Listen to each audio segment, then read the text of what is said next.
Over the last decade, the NBA has seen super teams become a huge part of the league's landscape. Of course, the concept of a super team has been around much longer, but it really kicked into high gear in 2007 when the Celtics traded for Ray Allen and Kevin Garnett, adding them to Paul Pierce to win the '08 title. Soon after, we got the LeBron James, Dwayne Wade, and Chris Bosh Heatles. From there, it's been an arms race to put as much top-end talent on a team as possible. However, those teams I just mentioned are the good super teams. What about the ones that didn't pan out? Today, we're going through the 10 worst super teams in NBA history. But first, let's talk about what a super team is. For me, a super team is a team with 3 all-star caliber players. Ideally, 2 of those players are all-NBA caliber, or to put it casually, a superstar. I also don't think you could call it a super team if you drafted most of the players that make up the squad. So, for example, a fringe failed super team would be the 94-95 Orlando Magic. They had Shaquille O'Neal and Penny Hardaway approaching the peak of their powers, and 2 great scorers who had admittedly taken a bit of a step back in favor of the superstars with Nick Anderson and Dennis Scott. However, they also drafted all 4 of those guys, so they were just really good at talent evaluation. With that in mind, here are the 10 worst super teams in NBA history, going in chronological order. The 96-98 Houston Rockets. In general, I'm going to try to stick to a single year, but the mid to late 90s Rockets went ring chasing for a few years during Hakeem Olajuwon's twilight, which, to be fair, was probably the right move, but it feels weird to not include this entire group. Obviously, the move to add a 32-year-old Clyde Drexler to the team that had just won a title in '94 paid off, with the second championship in '95. The second trip to the playoffs didn't end as well for the Olajuwon-Drexler duo, as they got swept by the Sonics in round 2. So the team decided to load up with another veteran superstar in '97, bringing in Charles Barkley. Now, it's worth noting that Barkley, Drexler, and Olajuwon had all been in the league for at least 12 years to that point.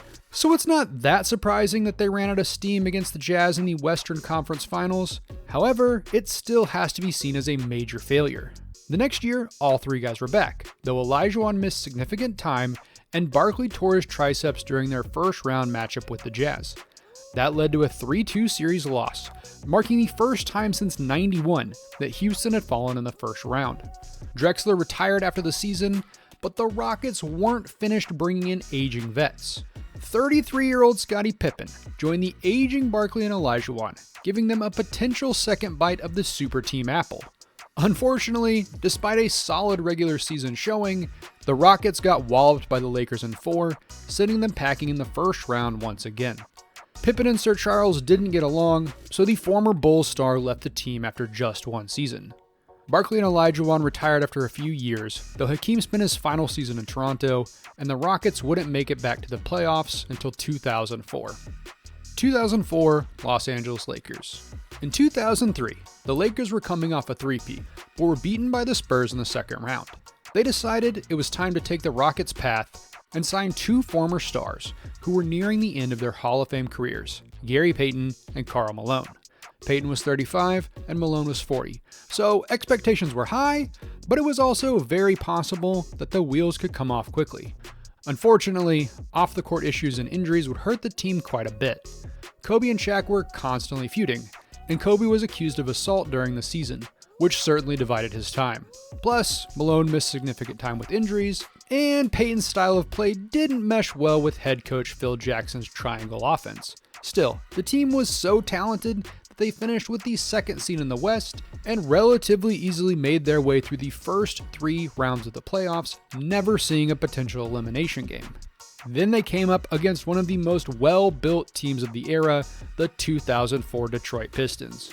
Trading superstars for hard-nosed defense, complete buy-in, and a team-based approach, the Pistons shocked the world, sending the Lakers home in just 5 games. After that defeat, the Lakers traded Shaq to Miami, Payton bounced, Malone retired, and Phil Jackson left, leaving Kobe to struggle for a few years before LA became title contenders again. 2008 Phoenix Suns.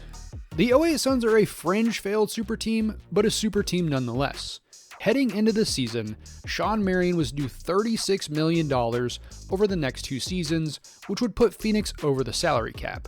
Despite the team having quite a bit of success with the Marion, Steve Nash, and Amari Stoudemire trio, Phoenix wanted to clear cap space.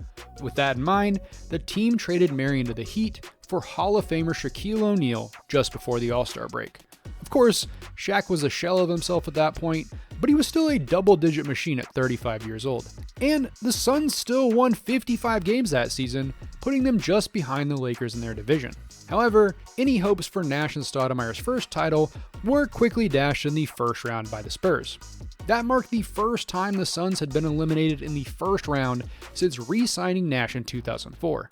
Even worse, head coach Mike D'Antoni left after the season, officially ending the 7 seconds or less era in Phoenix. Then, to add insult to injury, the team missed the playoffs in 2009. 2013 Los Angeles Lakers. Not to pile on to Steve Nash, but we're back with another one of his teams. You've probably noticed by now that most of the failed super teams so far brought in aging veterans hoping to reap the rewards. This team is mostly no different. Kobe Bryant was 34 and Pau Gasol was 32, when LA brought in 38-year-old Nash and 36-year-old Antoine Jamison. To the team's credit, Dwight Howard was just 27, but still, this was an old team hoping to capture some magic for one last run. Oh, and before I go any further, I also have to remember that Meta World Peace was also on this team. Just an incredible collection of vets. Unfortunately, nearly everyone dealt with injuries. The team also faced several coaching changes, going from Mike Brown to Bernie Bickerstaff to our guy, Mike D'Antoni. They barely qualified for the playoffs, but lost Kobe to a torn Achilles in the 80th game of the season. Without their star, the Lakers bombed out of the season in a Spurs sweep. Dwight left for Houston the next year, and Kobe missed all but 6 games in 2014 as the team set a franchise record with 55 losses, en route to missing the playoffs for the first time since 2005. 2014 Brooklyn Nets. The Nets are absolutely a failed super team, but they're also notable for what they gave up to put together that super team. Brooklyn traded away a few solid players like Gerald Wallace and Chris Humphries to bring in Kevin Garnett, Paul Pierce, and Jason Terry. They also gave up 3 future first-round draft picks, 2 of which became Jason Tatum and Jaylen Brown, essentially gifting Boston an elite starting block for the next decade. Now, we can argue that Boston still had to make smart picks and develop those players, but it's fair to say that the Nets gave up a ton for 3 good, but aging veterans. And to be clear, it wasn't just KG, Truth, and Jet. The Nets also had Joe Johnson and Deron Williams. Not to mention Brook Lopez, though he did get hurt and only played 17 games, and they also had another former star in Andre Kirilenko. To their credit, the Nets did take out the Raptors in 7 games in round 1. However, they got dropped in 5 by the Heatles in round 2.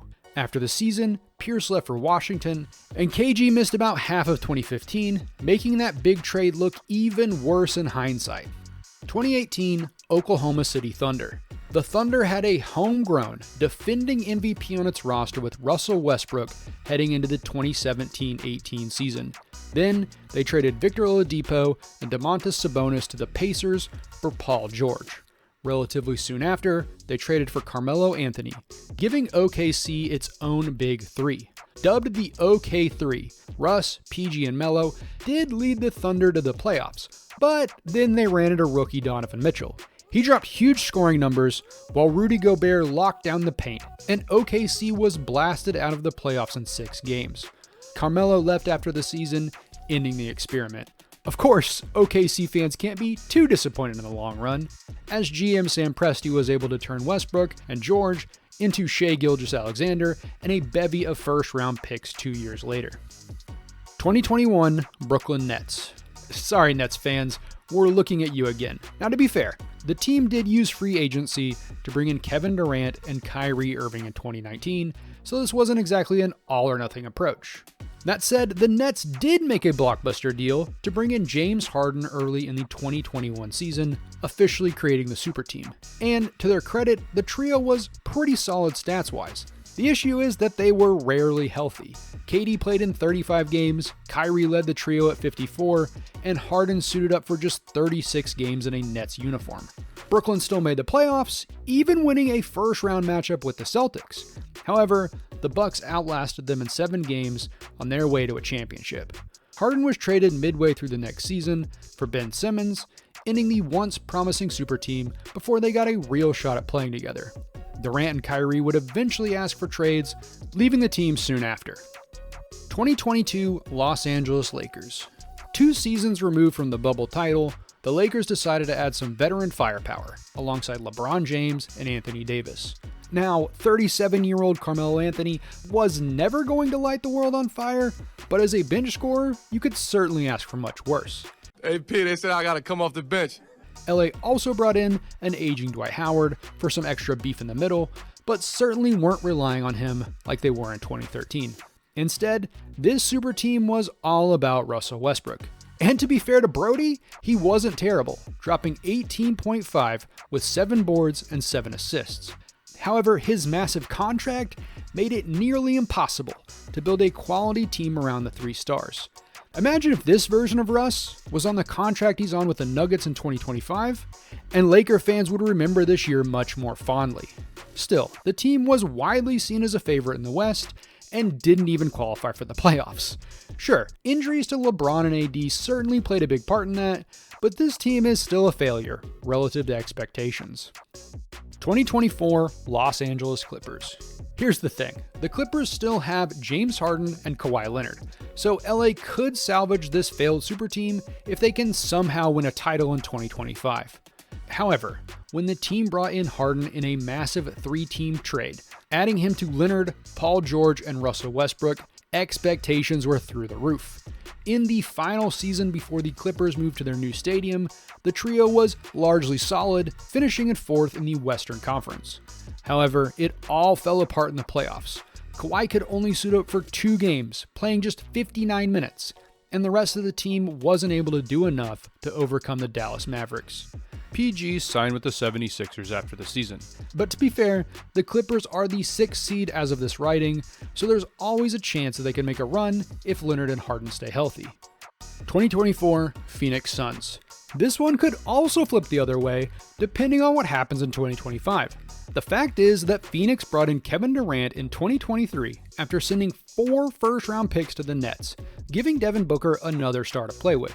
The next year, the Suns made another massive trade for a second former All-Star in Bradley Beal.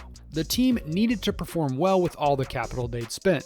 Durant and Booker mostly held up their end of the bargain, dropping 27 points each night while playing 68 games or more. Beal missed significant time and his scoring dropped off. Not totally unexpected, given the firepower KD and Book bring, but still. Despite dealing with injuries to all 3 stars throughout the season, Phoenix won 49 games to finish just inside the play-in as the 6th seed. Unfortunately, that meant going up against the Minnesota Timberwolves, who relatively easily swept the Suns out of the playoffs. The team currently sits in 8th in the Western Conference for the 2025 season, but for now, this is one of the worst failed super teams in NBA history, especially considering what they gave up in draft capital.